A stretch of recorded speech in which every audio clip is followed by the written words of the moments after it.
प्रभु यीशु मसीह के नाम से सबको जय मसीह की। 14/11/2025 का वचन हम देखने जा रहे हैं, जो कि मत्ती रचित सुसमाचार उसका 5 अध्याय 6 वचन। धन्य हैं वे जो धार्मिकता के भूखे और प्यासे हैं, क्योंकि वे तृप्त किए जाएंगे। मेरे प्रियो, प्रभु यीशु मसीह जो है, धन्य व्यक्ति कौन है, उस विषय के बारे में इस 5 अध्याय में पहाड़ी उपदेश में प्रचार करते हुए यहाँ पर हम देखते हैं। धार्मिकता के भूखे, यानी कि जो है एक एक बात प्रभु यीशु मसीह लोगों को समझाते हुए आ रहे हैं। उसमें से धन्य व्यक्ति का पहचान जो है, हम उसमें से एक पहचान को हम देखने जा रहे हैं। जो धार्मिकता के भूखे और प्यासे लोग हैं, यानी कि धर्म के मार्ग में चलने में भूखे और प्यासे, तड़प चाहत जिसका अंदर है, वो धन्य व्यक्ति है। हमेशा धर्म के मार्ग के बारे में जो सोचता है, हमेशा जो है परमेश्वर के कार्य के लिए सोचता रहता है, हमेशा परमेश्वर के वचन के बारे में सोचता रहता है, उसके अनुसार चलने के लिए सोचता रहता है, हमेशा प्रभु यीशु मसीह के राज्य के काम के विषय में सोचता रहता है। जो भी काम वह करने जा रहा है या कर रहा है, उसमें जो है धार्मिकता होना चाहिए, न्याय के अनुसार हम करना चाहिए। इस तरह के जो व्यक्ति सोचता है, जो भी नौकरी करता है, काम करता है या बिजनेस करता है, उसमें जो है वचन के अनुसार हमें चलना चाहिए, वचन से पार नहीं होना चाहिए, वचन से हम भटकना नहीं चाहिए, धर्म के मार्ग के अनुसार उस काम को करना चाहिए, मैं गलत नहीं करना चाहिए। इस तरह की सोच जो व्यक्ति रखता है, उसमें भूखा है, प्यासा है, जिसके अंदर चाहत है, वो तड़प है, वो व्यक्ति धन्य व्यक्ति है। परमेश्वर प्रभु यीशु मसीह इसी तरह कहता है, वो व्यक्ति जो है जिस बातों के लिए वो चाह रहा है, जिस बातों के लिए वो प्यासा है, भूखा है, वह उस बात को उनके जीवन में प्रभु यीशु मसीह पूरा करेगा। अगर आप जो भी काम कर रहे हैं, उसमें धर्म के मार्ग के अनुसार, वचन के अनुसार उस काम को करना है, इस तरह आपके अंदर तड़प है, भूख है, प्यास है, तो आपके जो भी जिस तरह आप जो है चाह रहे हैं, उसी तरह परमेश्वर उस काम को पूरा करके देगा। आप अगर परमेश्वर के राज्य के लिए कुछ करना चाह रहे हैं, आपके अंदर तड़प है, आपके अंदर भूख है, प्यास है, तो आपके द्वारा परमेश्वर अपने राज्य का काम को करेगा, पूरा करेगा। अगर आप जो है परमेश्वर के वचन को अच्छे से मनन करना चाहेंगे, उसमें तड़प है, उसमें प्यास है, भूख है, परमेश्वर का वचन को रिसर्च करना चाहेंगे, उसको अच्छी तरह खोजना चाहेंगे, उसमें क्या है और मैं गहराई में जाना चाहता हूँ, इस तरह की तड़प आपके अंदर है, तो परमेश्वर आपके तड़प के अनुसार, आपके भूख के अनुसार, प्यास के अनुसार आपको तृप्त करेंगे। आप उस काम में जो है अच्छी तरह आप कर पाएंगे। परमेश्वर उस काम के लिए अनुग्रह करेगा, आपको मदद करेगा, वो काम आप करेंगे, परमेश्वर आपके साथ रहेगा। मेरे प्रियो, इस तरह आप धर्म के काम में जो भी विषय आप सोच रहे हैं, आप चाहत रख रहे हैं, उस काम को परमेश्वर पूरा कर ही रहेगा। चाहे कोई भी काम हो, आपके अंदर जो प्यास है, भूख है, उसको परमेश्वर पूरा करेगा, आपको तृप्त करेगा, आप तृप्त किए जाओगे। धर्म के ही नहीं बल्कि उसके फल भी आपको मिलेगा। जो भी फल परमेश्वर देना चाहेंगे, जो भी आशीष परमेश्वर देना चाहेंगे, परमेश्वर वो देगा। मेरे प्रियो, हमें धर्म के भूखे और प्यासे व्यक्ति होना चाहिए। हम धार्मिकता के भूखे प्यासे व्यक्ति कैसे बन पाएंगे?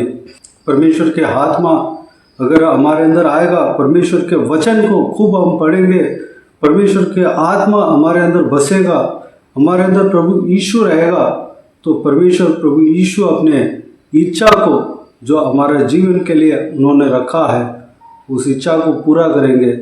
उस काम को पूरा करने के लिए आपको प्यास और भूख देंगे। आपको परमेश्वर का आत्मा कंट्रोल करना चाहिए, उस तरह के आप अपने आप को सौंपना चाहिए। परमेश्वर प्रभु यीशु मसीह का आत्मा आपको चलाएगा, आपको प्यास और भूख देगा। जिस काम के लिए आप बुलाए गए हैं, बने गए हैं, उस काम के और आप जो है इंटरेस्ट रखेंगे, चाहत रखेंगे, उस काम को पूरा करने के लिए आपको मन लगेगा। परमेश्वर आपके जीवन को जो है राज्य करना चाहिए, परमेश्वर आपको चलाना चाहिए, राज्य करना चाहिए। उसके लिए अपने आप को परमेश्वर के हाथों में समर्पित करें। परमेश्वर जो है अपना इच्छा जो आपके जीवन के लिए रखा है, उस काम को करने के लिए आपके अंदर प्यास डालेगा, भूख डालेगा और उस काम को पूरा कर रहेगा। मेरे प्रियो, हम इस वचन के द्वारा जो भी मनन किया, सारे बातों के अनुसार धर्म के मार्ग में चलने के लिए हमारे अंदर भूख होना चाहिए, प्यास होना चाहिए। उसके लिए अपने आप को पवित्र आत्मा के कंट्रोल के लिए अपने आप को सौंपना चाहिए। परमेश्वर प्रभु यीशु मसीह के आत्मा को अपने आप को सौंपने के लिए परमेश्वर के हाथों में समर्पित करें, प्रभु यीशु मसीह के हाथों में समर्पित करें। प्रभु यीशु हमें चलाएगा। आइए हम प्रार्थना में जाएं। स्वर्गीय पिता दयालु परमेश्वर, आपको धन्यवाद देता हूँ। परमेश्वर 14 तारीख का वचन हमने देखा।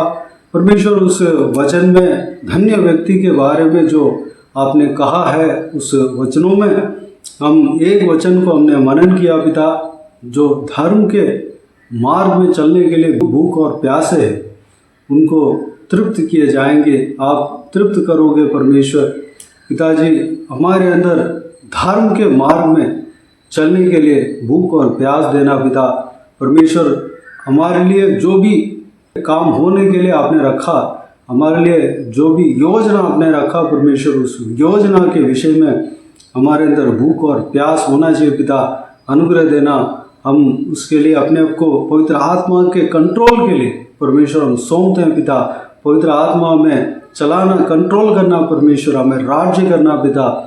धन्यवाद देता हूँ। हमारा हृदय को आपके हाथों में सौंपते हैं, हमारे सोच विचार को आपके हाथों में सौंपते हैं पिता। हमारे शरीर को पूरे बलि आपके उपस्थिति में चढ़ाते हैं पिता। आप हमें चलाना, हमें इस्तेमाल करना। जिस तरह हालेलुया, जो कुम्हार एक बर्तन को बनाता है, एक मिट्टी के बर्तन को बनाता है परमेश्वर, उस तरह आप हमें बनाना परमेश्वर, हमें इस्तेमाल करना पिता। धन्यवाद। हम जो भी काम कर रहे हैं आपके आज्ञा के अनुसार हम करने पाएँ, आपकी व्यवस्था के अनुसार हम करने पाएँ परमेश्वर। हमारे चाल चलन में सीधाई होने पाएँ पिता। अनुग्रह देना परमेश्वर। धर्म के अनुसार हम हर एक काम को करने पाएँ परमेश्वर। हमारा चाल चलन, हमारा बातचीत, हमारा नज़र, हमारे सोच विचार, हमारे हर एक कार्य आपके वचन के अनुसार होने पाए पिता। धर्म के मार्ग के अनुसार होने पाए। अनुग्रह देना पिता। उस मार्ग में चलने के लिए हमें भूख और प्यास देना पिता। उस बात को आप तृप्त करेंगे। धन्यवाद देता हूँ। पूरा करेंगे। धन्यवाद देता हूँ। जो भी हमने चाहत रखा, उस चाहत को आप पूरा करेंगे। धन्यवाद देता हूँ परमेश्वर। इस वीडियो को देखने वाले हर एक जनों को इसी तरह आशीष देना पिता। हर एक जन के विषय में आपने योजना रखा है, उस योजना को आप पूरा करके देना परमेश्वर। धन्यवाद। हर एक जनों को इस्तेमाल करना, पूरा करना प्रभु यीशु मसीह के नाम से। हालेलुया। ये सारा दुआ प्रार्थना को मांगते हैं, पा लेते हैं परमेश्वर। सारा जनों को आशीष देना पिता। जो भी जन हालेलुया जिस काम के लिए प्यासा है, भूखा है परमेश्वर, जो धर्म के काम के लिए प्यासा है, भूखा है परमेश्वर, उनको उस काम पूरा होने के लिए अनुग्रह देना, मदद करना, उनके चाहत को पूरा करना पिता, तृप्त करना परमेश्वर। धन्यवाद देता हूँ। हालेलुया। जो भी जन जो कुछ भी परमेश्वर परेशानी में फंसे हैं, सारा परेशानियों को उनके जीवन से दूर करना पिता। प्रभु यीशु मसीह के नाम से दूर होने पाए पिता। हालेलुया। उनको छुटकारा देना, प्रभु यीशु मसीह के नाम से छुटकारा मिलने पाए परमेश्वर। अनुग्रह देना। आपके हाथ में सौंपता हूँ परमेश्वर। हालेलुया। बच्चों को आपके हाथ में सौंपते हैं, उनको पढ़ाई लिखाई में आशीष देना। जो एग्ज़ाम लिख रहे हैं परमेश्वर, उनका एग्ज़ाम में अनुग्रह देना परमेश्वर। हालेलुया। सही सलामत लिखने के लिए अनुग्रह देना परमेश्वर। धन्यवाद देता हूँ। हालेलुया। धन्यवाद परमेश्वर। ज्ञान बुद्धि देना, याददाश्त देना परमेश्वर। जो कोई विजन ट्रैवल कर रहे हैं, उनके संग रहना, सही सलामत जाके आने के लिए अनुग्रह देना। आपके स्वर्गदूत उनके साथ रहने पाए। हालेलुया। जिस काम के लिए जा रहे हैं वो काम सफल होने पाए परमेश्वर। उस काम को सही सलामत पूरा करके देना पिता। धन्यवाद देता हूँ। जो कोई विजन, जो कुछ भी काम कर रहे हैं, सारा कामों में आशीष देना, सफलता देना, उन्नति देना, बाकी सारे बातों को आपके हाथ में सौंपता हूँ। सारा आदर, महिमा, जलाल आपको मिलती रहे। सारा दुआ प्रार्थना को प्रभु यीशु मसीह के नाम से मांगते हैं, सुन और ग्रहण कर। आमीन आमीन। प्रभु यीशु मसीह के नाम से प्रभु यीशु मसीह का आशीष और अनुग्रह हम सभी के ऊपर बने रहे। आमीन आमीन। मेरे प्रिय, इस चैनल को सब्सक्राइब करें और शेयर करें। अगर किसी को भी प्रार्थना का विषय हो तो डिस्क्रिप्शन में दिए हुए नंबर पर कॉल करके प्रार्थना करा सकते हैं। हम आपके लिए प्रार्थना करेंगे। प्रभु यीशु आप सबको आशीष दे। आमीन आमीन।